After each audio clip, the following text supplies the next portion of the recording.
sont les raisons qui vous ont poussé à relancer la GEG, c'est-à-dire l'Association des jeunes étudiants guadeloupéens?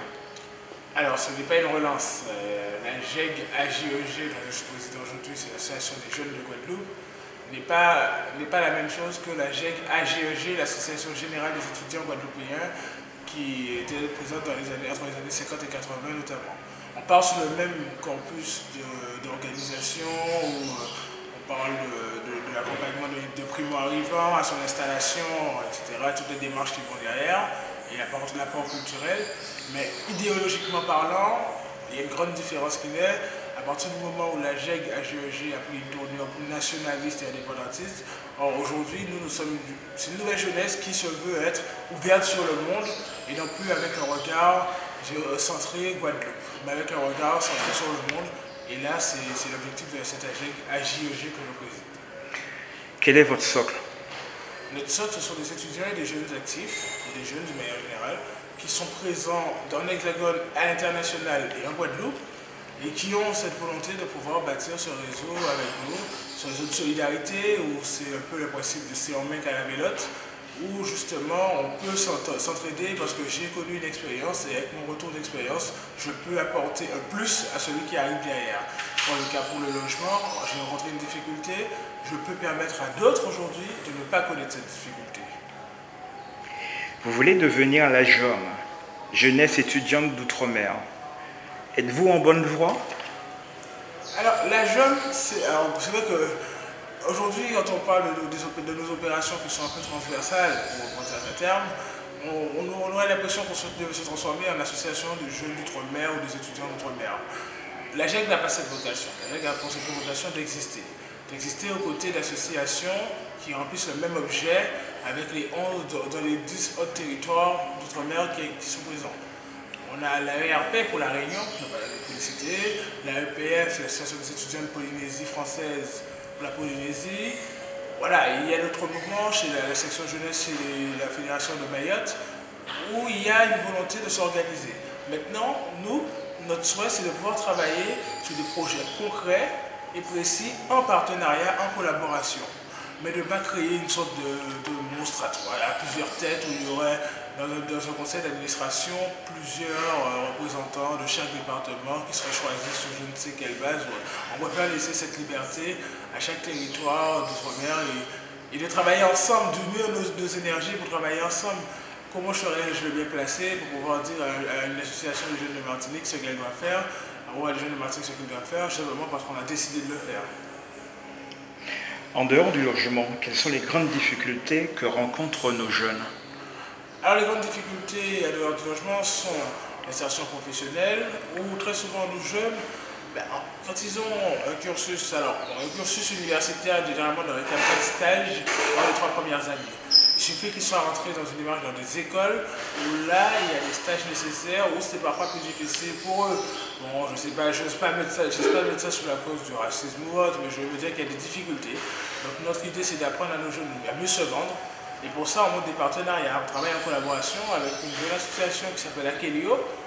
Akelio qui fait du coaching et qui permet le développement de nos jeunes et qui leur permet de rencontrer des DRH et elle organise des workshops où justement à cette occasion, on leur apprend à mieux vendre leur CV, à mieux se vendre pour l'entretien, pour faire de ce qui pourrait, je ne pense pas, j'ose espérer non, être une faiblesse, leur transformer en force et leur dire, ben voilà, vous êtes un produit particulier. Vous voulez mettre en place un réseau d'insertion professionnelle. Pourriez-vous nous en dire plus? Alors, un réseau d'insertion professionnelle irait plus loin avec un outil tel une bourse à l'emploi qui serait une sorte d'immense CVTech sur Internet où on pourrait rencontrer l'offre et la demande d'emploi, de stage, de contrat d'alternance, de contrat d'apprentissage. L'objectif pour nous, c'est que le jeune qui, quand il recherche son stage, son contrat d'alternance ou autre, puisse savoir vers qui se tourner immédiatement. Et qu'il ne passe pas dans une démarche où il va devoir envoyer 15 000 CV à 15 000 entreprises sans connaître réellement le besoin et la recherche de cette entreprise. Mais également derrière, c'est faire appel à ces entreprises, alors notamment d'outre-mer, parce que c'est l'idée quand même qu'on fasse jouer le réseau et la solidarité, où on a la chance d'avoir de grandes entreprises qui ne sont pas présentes uniquement soit en Martinique ou en Guadeloupe ou en Guyane ou autre, mais qui sont présentes dans l'Hexagone, qui sont présentes à l'étranger et qui peuvent apporter à ce jeune une pierre, enfin, une grade dans son parcours professionnel. Et c'est l'objectif de ce réseau d'insertion. Alors, pour le logement, nous, on a mis en place un dispositif qui s'appelle la bourse au logement. Alors, la première chose qu'on avait déjà en place depuis la naissance de la GEG, c'était la convention CNUS qui avait été signée par la région, la délégation interministérielle et le CNUS, qui donnait la priorité au logement étudiant ou dans les résidences du CRUS aux jeunes Guadeloupéens, mais également c'était déclinable parce que ça a été décliné avec les 11 territoires d'outre-mer, avec la délégation de l'époque.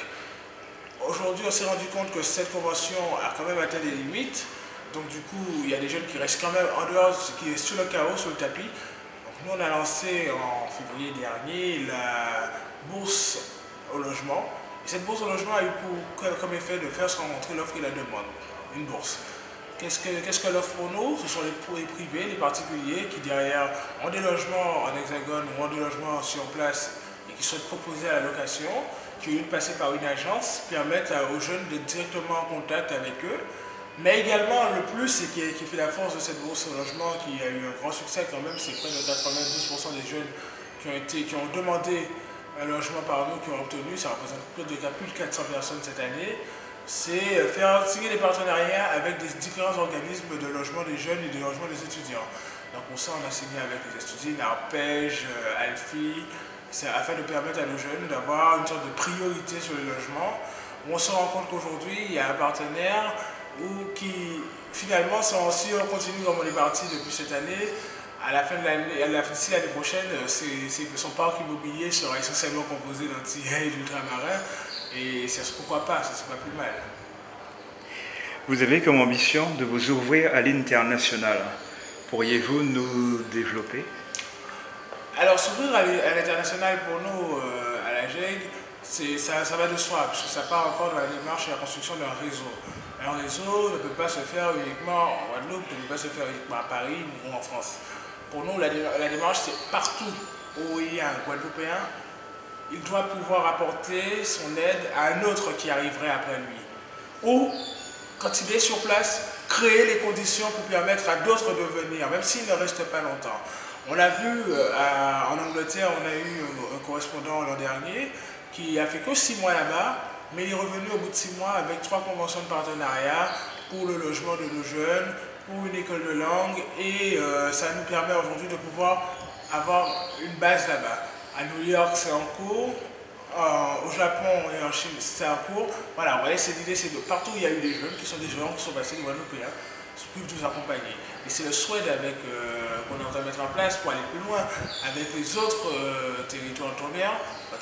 Finalement, quand on a ce réseau, peut-être qu'il n'y a pas eu de Guadeloupéen qui est passé, il y a eu le Martiniquais, en Chine c'est le cas d'ailleurs, où il nous met quand même accès à son réseau sur place pour permettre aux jeunes qui viendraient après lui d'avoir accès à celui-ci, mais également nous faire l'échange d'informations avec d'autres jeunes et ne pas fermer la porte aux autres.